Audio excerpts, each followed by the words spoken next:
I never touched marijuana because it was illegal. I thought I was making the choice all these years. I literally waited until the government said it was okay, and then I ate it. It's a plant, like it grows in the ground.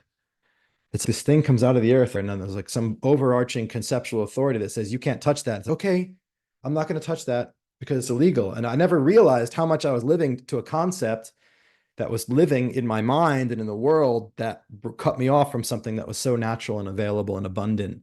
So the point here isn't to promote eating plants that create experiences. The point here is to mark out how much of our automatic way of being in the world all the time, so much of it is literally just the pattern of accepted ideas that we can't even see. It's the water we swim in.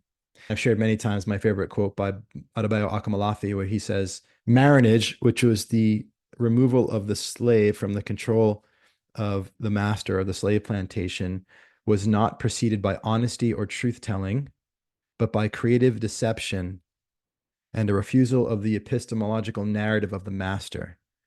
And what he means by that is a slave couldn't just be like, hey, I'm leaving. That's not how it worked. The only way a slave could leave was to lie, to deceive, because anything else, even to say I'm leaving, is to accept the epistemology of the master, to say that the master's narrative that you're the master and I'm the slave is in play, and I'm going to leave that and say no to that. The whole narrative needed to be transcended or escaped from through creative deception, through lying, through making up some other story, which that creative deception is saying no to the whole overarching narrative, the whole story that plants should or shouldn't be illegal, like the whole concept itself. How much of my orientation in life is through the social and cultural structures that I'm embedded in.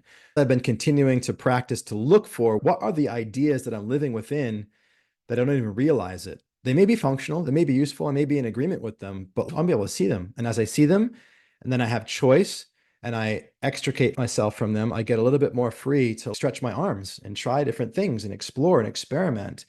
Can I just take this mushroom to really let go of the things that are blocking that? It's not like when I have psychedelic mushrooms in me, it gives me some special power. All that mushroom is doing is it's giving me, you could call it permission or the neurological release of that which is obfuscating my connection to the divine that is always there. That is the whole point of freedom at the beginning of our work. Freedom from that which is disconnecting you from the gods